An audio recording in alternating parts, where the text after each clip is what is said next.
orang tomak itu ibarat kayak anjing. Anjing itu kamu kasih makan ya tetap melet, menjulur-julurkan lidahnya, kamu ndak ya ndak. Imam Nawawi ditanya, ma wajhu sibbi, lalu wajah tasbihnya di mana? Beliau menjawab fit tomak. Jadi anjing punya dua sifat yang berlawanan. Di bab ilmu dipuji, nggak ada hewan yang mudah menerima ilmu kayak apa? Anjing. Sehingga Quran mengistilahkan wa ma 'allamtum minal jawarihi mukallibin. Hewan yang mudah diajari itu oleh Quran dibahasakan sudah menganjing.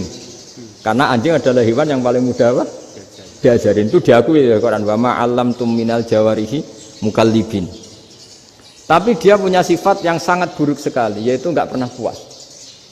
Makanya ketika Bal'am bin Ba'ura, ada tokoh yang kedonyan ya, itu kalau diistilahkan Quran walakinnahu akhlada ilal ardi wattaba'a hawa famasaluhu kamatsalil kalbi in tahmil 'alaihi yalhas aw tatrukhu yalhas. Jadi anjing punya dua sifat yang berlawanan.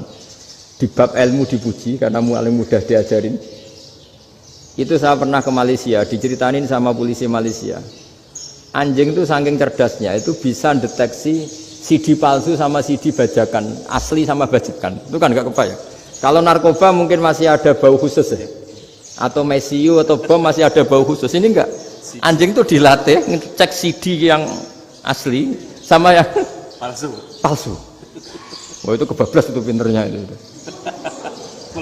Itu harganya itu 1 miliar lebih, paling mahal. Jadi mungkin bisa deteksi ini dosen betul apa abal-abal itu bisa. Itu kiai betul apa kiai pesanan itu mungkin bisa. Itu saya punya kitab namanya Al-Hayawanul Kubro. Itu cerita prestasi-prestasi hewan. Itu yang berkuras-kuras sampai berjilid-jilid. Itu ya cerita anjing. Nggak ada hewan sebaik anjing. Di bab itu ya, di bab sampai ya tadi ada anjing yang sangat loyal sama majikannya. Loyalnya Masya Allah, sopannya Masya Allah. Anjing itu mbok lama berbakti sama sampean, nggak mau tidur di ruang tidurnya sampean, dia tetap tidur di luar. Corong Jawa nggak ngelama. Suatu saat si raja ini minum, wisata minum. Pas mau minum diterjang sama anjingnya sampai tumpah. Kecewanya raja ini itu karena selama ini anjingnya sopan sekali. Sekedar ganggu di ruangannya nggak pernah, malah ini mau minum, minuman yang disukai diterjang anjingnya tumpah.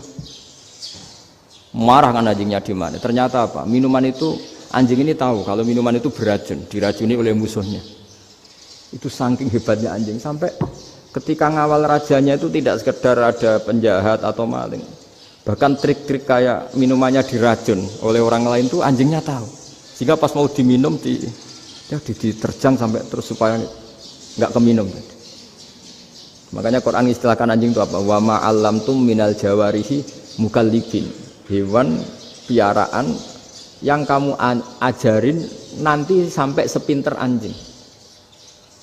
Makanya Ashabul Kahfi itu ketika ngajak anjing tadi, beliau tidur, anjing itu tidurnya bil wasit, wakal buhum basitun zira'aihi bil wasit.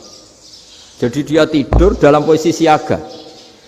Loh coba anjing itu nggak pernah sekolah, karena dia posisi menjaga, tidurnya itu kayak siaga gini, bukan ngorok semadep ke atas terlentang, itu enggak. Andai kan dia tidur terlentang itu kan yang mau mengganggu kan, wah asune turu, itu enggak. Dia tidur posisi siaga, makanya disebut lawit tolak ta'alaihim lawalaita minhum firaron. Kalau kamu melihat anjing itu pasti lari karena dia posisi siap merekam. Jadi tidur tapi posisi siap merekam. Jadi matanya tetap terbelalak kayak siaga. Padahal itu enggak diperintah, ya dia memang punya nalar untuk itu. Ini disebut wa ma 'allamtum minal jawarihi mukallibin. Dan dalam teori modern juga gitu.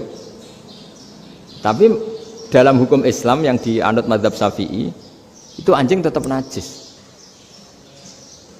Ya sudah najis ya najis, tapi ada mazhab lain yang mengatakan tidak najis. Tapi tidak usah ngrumat anjing, geger nanti kalau rektor kampus punya anjing. Tapi ilmu itu bagus untuk kelangenan kadang. Andai kan tidak ada mazhab Malik, maka kita kesulitan menceritakan Ashabul Kahfi yang hewan piaraannya itu anjing. Tapi misalnya anjing disucikan, kita juga nanti susah menjelaskan hadis Nabi malaikat itu tidak masuk rumah yang di situ ada apa? Anjing. Maka ilmu itu makanya kata Imam Sa'roni, sebagian ilmu itu memang kelangenan, tapi nggak boleh jadi praktek. Tapi harus ada. Misalnya begini, contoh paling gampang. Api dalam mazhab Syafi'i kan alat pensuci hanya dua, air dan tanah. Ya saya ulang lagi, air dan tanah, yaitu tanah untuk mensucikan najis anjing. Imam Abu Hanifah menambahkan api. Mazhab Syafi'i itu agak kesulitan ketika ada batu bata dibikin dari tanah-tanah yang bercampur kotoran. Mazhab Syafi'i akan kesulitan karena di situ ada najis yang jadi materinya bata. Hukumnya gimana kalau nanti dipakai masjid?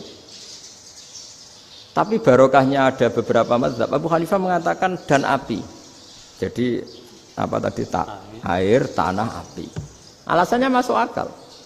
Ketika usatul mukminin, orang-orang mukmin yang ahli maksiat itu sebelum masuk surga, kalau dia dosanya banyak itu dibakar dulu supaya suci. Emas itu untuk memisahkan dengan materi lain juga harus dibakar. Berarti api termasuk alat. Artinya gini, batu bata yang materinya dari tadi najis sekalipun ini menjadi suci karena ngalami pembakaran. Tapi kata Imam Sa'roni, ilmu ini hanya sebagai ilmu. Jangan sampai kalau kamu mau wudhu gak ada air terus membakar diri lah, ini ribet kan. Jadi ilmu itu sebagian memang untuk kelangenan. Karena kita butuh. Andai kan tidak ada mazhab Abu Hanifah, maka kita akan kesulitan pakai bata. Kita tahu cara bikinnya kadang di tempat yang kotor, di tempat yang najis. Tapi karena ini ngalami dibakar, maka hukumnya suci menurut mazhab Abu Hanifah. Dan itu sering. Ulama itu sampai apa? Saya punya kitab fikih namanya Fardul Masail. Pengandaian ada masalah. Jadi masalah itu belum terjadi tapi diandaikan. Misalnya kayak di Texas.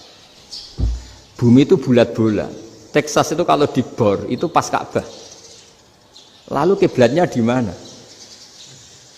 Bumi ini kan hanya rubuk-rubuk seperempat. Yang ada arah itu seperempat. Tapi kalau Ka'bah itu sama Texas atau Texas dengan Ka'bah itu lalu kiblatnya mana? Wong sudah bebas arah. Maka ilmu mengatakan mara'ahul muslimuna hasanan fawa indahu hasanun. Kamu jangan nuruti ilmu hakikat tapi nuruti mindset. Kalau mainstreamnya orang banyak seperti itu, mindsetnya orang sana misalnya Ka'bah sana ya ikut sana. Tapi ini tidak mewakili hakikat karena kalau yang 380 derajat itu kan terus ribet. Makanya ini kesulitan di bab-bab fikih. Ya saya ulang lagi, kesulitan di bab-bab fikih. Makanya fikih itu selalu bicara, misalnya gini, ada orang sholat. Saya ulang lagi. Setelah salam pertama dia kentut, itu sholatnya batal apa enggak? Itu lama berdebat. Yang dikatakan rukun sholat itu salam pertama. Sehingga orang kalau sudah salam pertama, maka sudah keluar dari sholat. Maka kalau kentut gak apa-apa, wong yang keluar dari sholat itu salam pertama. Tapi lalu pertanyaannya, kenapa Nabi salam 2 kali? Lalu yang kedua gunanya apa? Ribet kan, partai ini kalah pasti kalau ditanya gitu.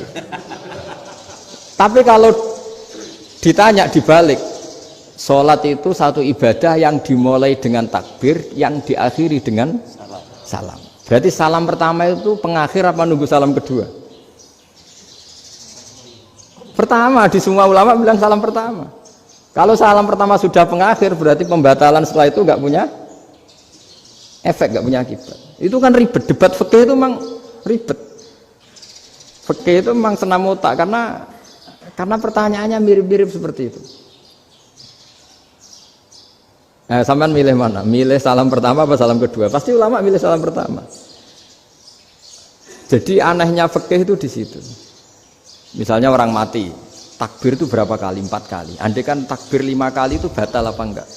Satu ulama mengatakan 5 kali itu batal. Karena rukunnya sholat jenazah itu takbir 4 kali. Berhubung ini rukun, kalau nambahi ke-5, berarti menambahkan rukun. Kayak kamu sholat, rukuk 2 kali kan batal. Sujud 3 kali, batal. Karena menambahkan apa? Rukun.